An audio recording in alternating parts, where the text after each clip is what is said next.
Korban di kasus ini diolah ala makanan tertentu yang sebenarnya termasuk makanan vegetarian. Dan saking kuatnya bau yang tercium, sampai-sampai orang yang ada di sana tuh kayak bisa merasakan rasa asam bercampur tengik di lidahnya mereka. Setelah itu Jojo ambil satu bagian roti, dia makan pelan-pelan. Tiba-tiba aja ada truk pasir yang meluncur dengan kecepatan tinggi dan berbelok di tikungan tajam di dekat mereka.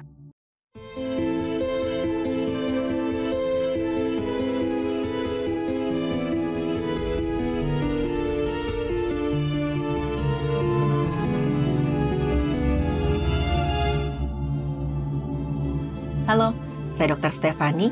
Saya seorang dokter spesialis forensik dan mediko-legal, dan saya belajar dari yang mati. Suatu hari, pihak yang berwenang mendapat laporan melalui telepon dari seorang warga. Warga itu bilang dia mendengar ada suara tangisan anak kecil dari rumah tetangganya. Gara-gara khawatir, suara tangisan itu terus-menerus makin lama makin kencang kedengaran, warga itu sempat mendatangi rumah tersebut. Dia ketok-ketok pintunya, dia panggil-panggil, "Dek, adek kenapa?" Dan terdengar nih suara balasan dari dalam rumah. "Tolong telepon ibu saya mohon panggil ibu saya." Suara anak itu kedengaran lemah dan kayak itu habis nangis. Nah, si warga ini sempat membuka pintu tapi terkunci. Akhirnya gara-gara khawatir dia pun menelpon pihak yang berwenang. Nah, katanya selain itu si pelapor juga mencium bau busuk yang sangat menyengat dari dalam rumah tetangganya. Nah, teman-teman kalau sudah sering mendengar cerita di channel saya, pasti nih udah bisa menebak kira-kira dari mana sumber bau itu. Udah pasti akan ditemukan jasad manusia di dalam rumah itu. Tapi penemuan jasad di kasus ini agak lain teman-teman. Dan saking ya agak lainnya itu, pihak yang berwenang ketika menemukan kondisi jasad tersebut, mereka bilang, selama berpuluh-puluh tahun saya bekerja sebagai pihak yang berwenang, baru pertama kali nih saya melihat jasad dalam kondisi seperti ini. Jujur saya sampai agak-agak merinding membayangkan korban di kasus ini diolah ala makanan tertentu yang sebenarnya termasuk makanan vegetarian. Saya ingatkan dulu ya, kalau teman-teman ada yang sedang makan menonton video ini, saya sarankan selesaikan dulu makannya baru menonton video ini.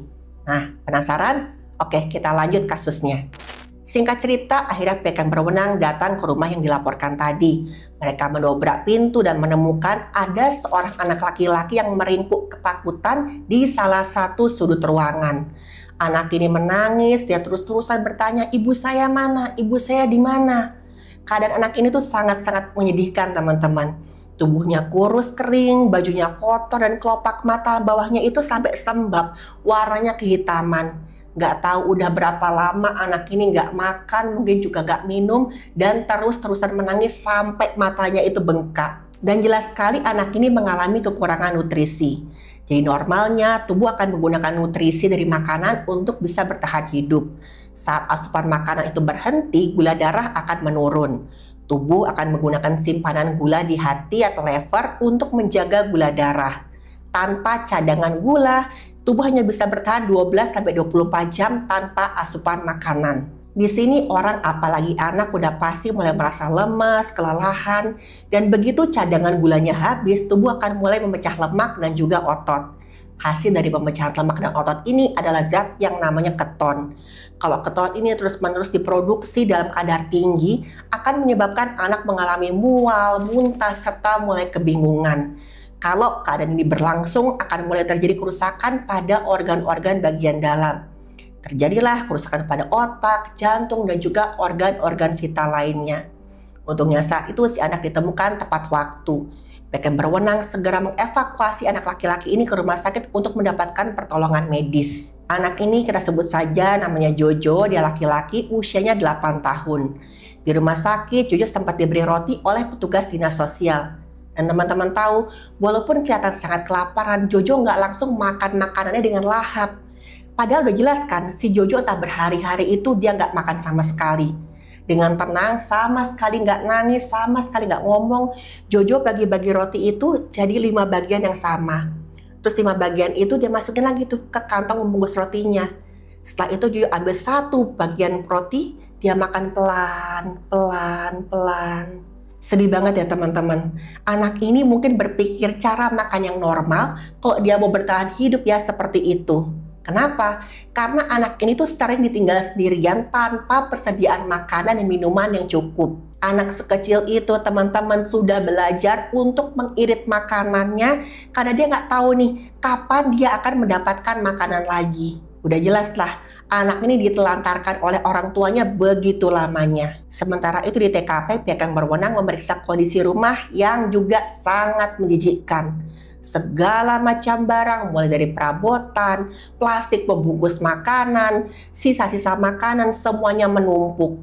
Ada juga begitu banyak kantong sampah yang ditumpuk sampai tingginya itu mencapai langit-langit rumah. Ya, segitu banyaknya kantong sampah. Lantai ruangan itu udah nggak jelas lagi warnanya, penuh dengan bercak-bercak warna coklat kehitaman yang dikerumuni belatung.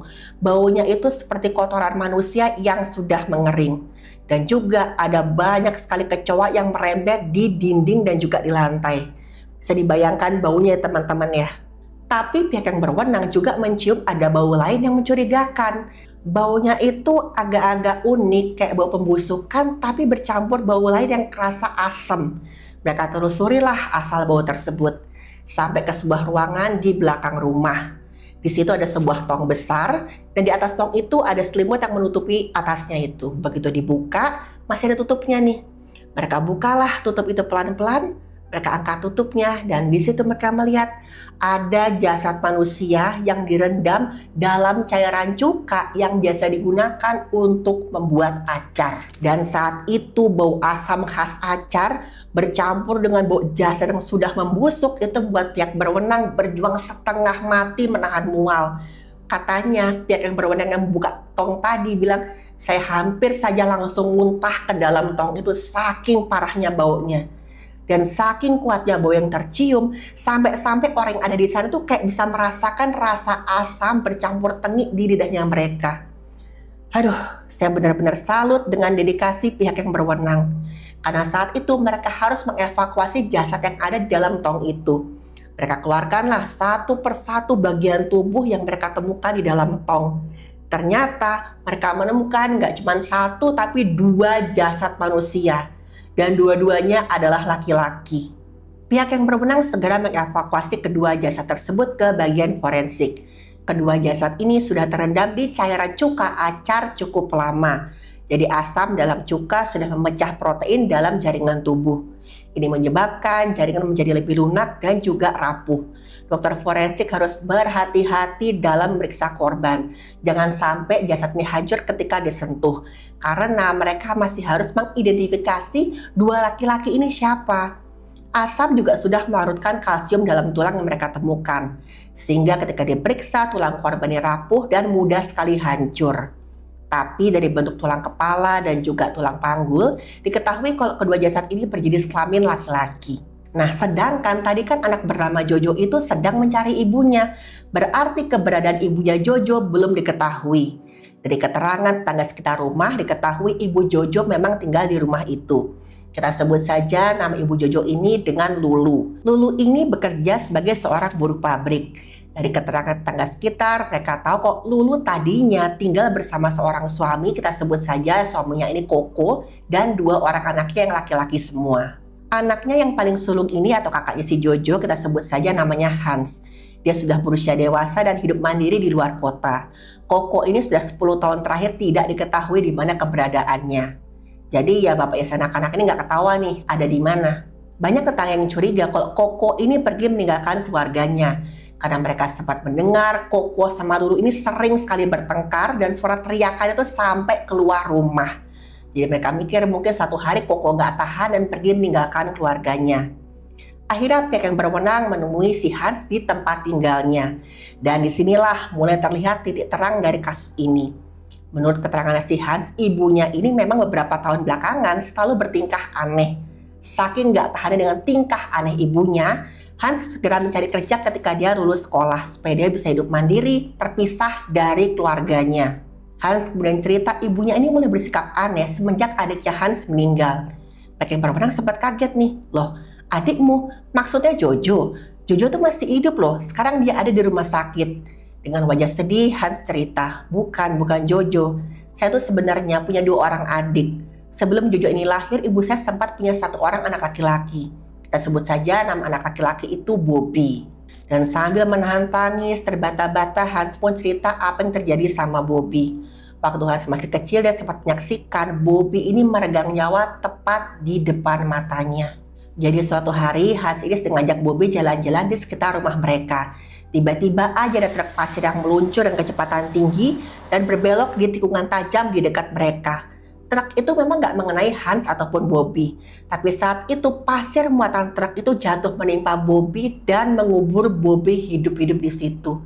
Dan Hans saat itu cuma bisa teriak-teriak minta tolong sampai ada beberapa orang dewasa yang datang menuju lokasi. Setengah mati mereka mencoba menggali pasir itu, mereka coba selamatkan Bobby sampai akhirnya Bobby berhasil diangkat. Tapi saat itu Bobby sudah dalam keadaan tidak bernyawa. Diduga saat Bobby ini terkubur pasir, refleks Bobby ini menangis dan teriak-teriak karena dia panik. Tapi justru karena itu pasir masuk ke hidung dan mulutnya si Bobby, menyumbat saluran nafasnya sampai akhirnya Bobby meregang nyawa dengan lemas. Dan ketika tahu keadaan anaknya ini, Lulu menangis meraung-raung ketika dia melihat keadaannya Bobby. Lulu langsung menyalahkan si Koko alias suaminya tadi. Karena pada saat kejadian Lulu sedang bekerja, Koko yang dipercaya untuk menjaga kedua anaknya.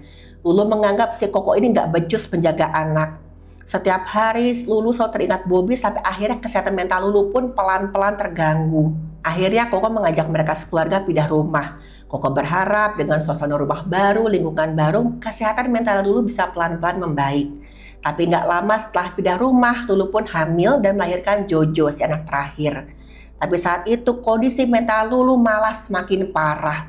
Lulu selalu menyimpan semua jenis barang di rumah mereka.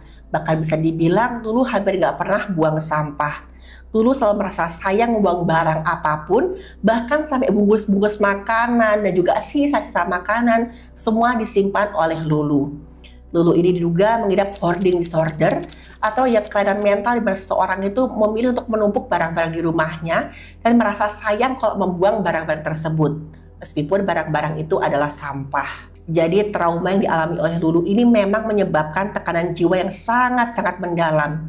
Namanya ibu yang kehilangan anaknya tiba-tiba dengan cara yang sangat tragis, apalagi anaknya masih kecil. Lulu merasa kehilangan, sedih, dan gak mampu melepaskan keterikatan pada hal-hal yang berhubungan dengan Bobby. Awalnya dia cuma menyimpan barang-barang yang berhubungan dengan Bobby karena dia merasa semua itu adalah bentuk semacam perpanjangan dari kehadiran Bobby. Bobby udah nggak ada, udah dimakamkan, gantinya ya barang-barang ini. Lulu juga merasa dengan menyimpan semua barang, dia bisa menebus rasa bersalahnya karena dia merasa gagal menjaga Bobby. Semakin banyak barang disimpan oleh Lulu, dia semakin merasa nyaman dan terlindungi.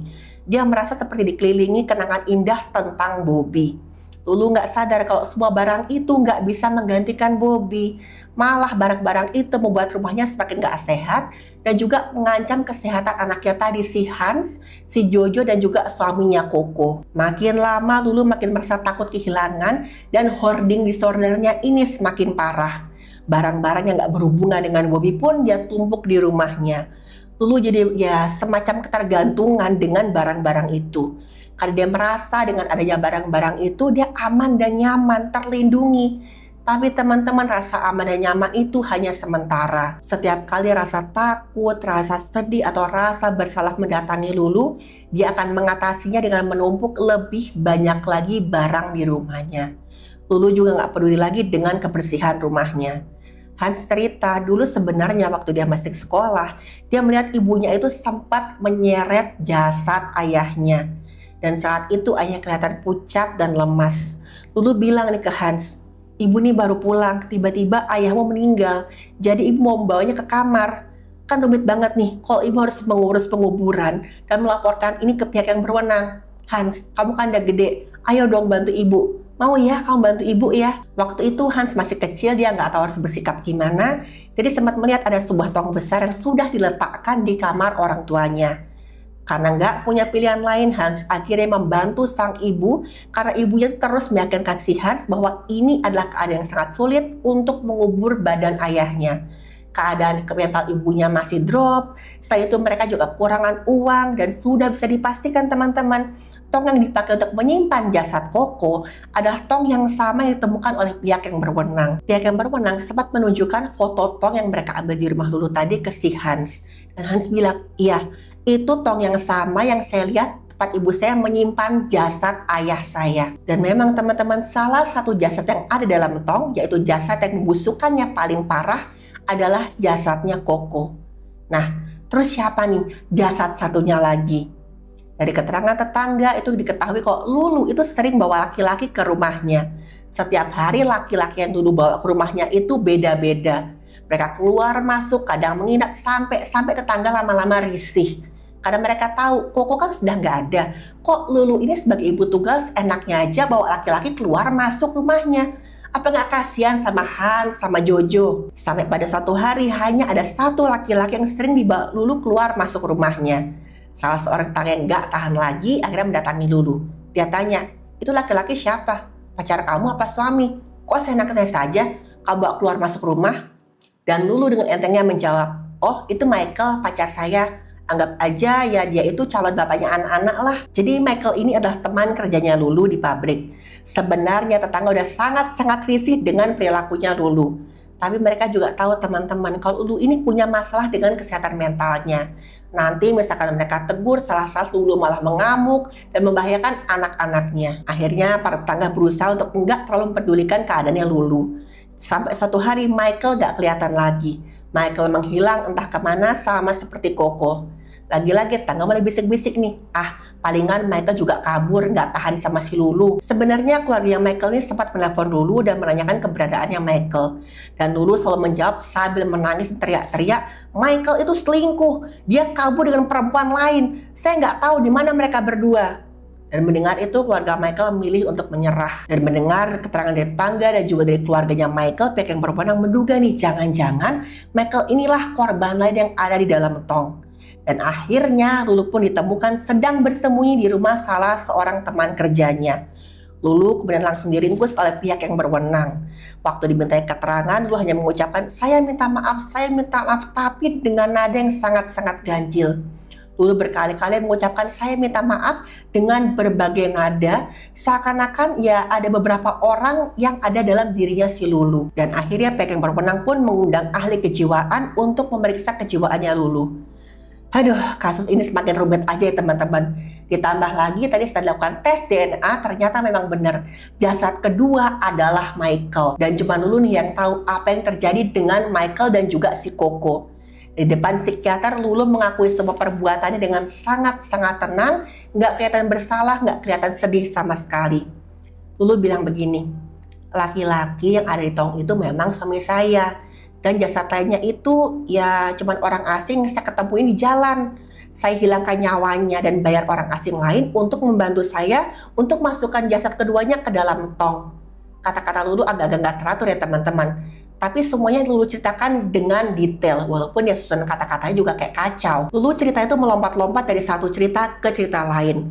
Lulu sempat bilang, satu pagi saat bangun tidur, saya tuh baru bersiap-siap, pengen jadi istri, pengen jadi ibu yang baik. Tapi tiba-tiba aja suami saya kan tidur di sebelah saya ya. Dia sudah nggak napas. Saya coba bangunkan, tapi badan udah dingin, udah kaku. Dan setelah itu, saya nggak inget lagi deh saya ngapain. Ngeri banget ya teman-teman ya. Mendengar pengakuan Lulu ini, pihak yang berwenang mencoba menelusuri riwayat medis suaminya Lulu.